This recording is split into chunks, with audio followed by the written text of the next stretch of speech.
नमस्कार दोस्तों, दुनिया की दो सबसे बड़े देश ईरान और यूनाइटेड स्टेट के बीच टेंशन बढ़ गया है। अब दोस्तों इसका असर सीधा इंडिया पर पड़ सकता है।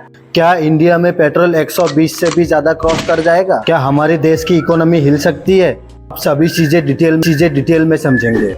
लेटेस्ट रिपोर्ट की हिसाब से ईरान ने यूएस का सीज़फायर प्रपोजल 48 घंटा बोला रिजेक्ट कर दिया है। इसका मतलब सिंपल है, सिचुएशन कंट्रोल में नहीं है, बल्कि और भी ज्यादा एग्रेसिव हो रहा है। रिपोर्ट ये भी कह रही है कि यूएस की एक फाइटर जेट ईरान के ऊपर गिर गया है। इसमें से एक पायलट को रेस्क्यू कर लिया गया है और दूसरी मिसिंग है। ये सब चीजें दिखाता है कि सिचुएशन वॉर की तरफ जा सकता है। आप सवाल है कि इंडिया के ऊपर क्या क्या इम्पैक्ट आ सकता है।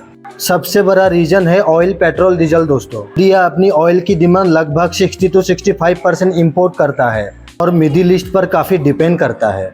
अगर ईरान और यूएस की कॉन्फ्लिक्ट बढ़ता है तो ऑयल सप्लाई डिस्टर्ब हो सकता है। अगर वॉर होता है या टेंशन बढ़ जाता है, ऑयल सप्लाई कम हो जाएगा, दाम ग्लोबल मार्केट पे शूट अप करेंगे। इंडिया में पेट्रोल 100 या 200 से भी ज़्यादा हो सकता है और इसका डायरेक्ट इम्पैक्ट पड़ेगा ट्रांसपोर्ट कॉस्ट, फूड प्राइस और डेली लाइफ एक्सपेंसेस।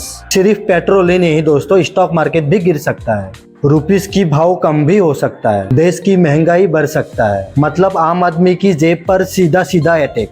और फुल स्केल वॉर होता है तो मिडिल ईस्ट में इंडियन वर्कर लाखों के नंबर पे है, वो भी रिस्क में आ सकते हैं। इंडिया को एविक्शन करना पड़ सकता है। ऑयल आने वाले रास्ते, जिसे स्टेट ऑफ हॉर्मुज़ कहते हैं, वो भी इफेक्ट हो सकता है। इंडिया जनरली न्यूट्रल स्टैंड रखता है, ना ईरान के अगेंस्ट ओपनली, ना यूएस के अगेंस्ट। इंडिया ट्राई करेगा डिप्लोमेसी यूज करने का, ऑयल सप्लाई डिवर्सिफाई करने का, सिचुएशन को कंट्रोल पे रखने का। तो दोस्तों ईरान और यूएस का ये टेंशन ओनली उनके बीच का इशू नहीं है, इसका असर ग्लोबली हो सकता है। और दोस्तों हम इंडियंस भी इससे बच नहीं सकता।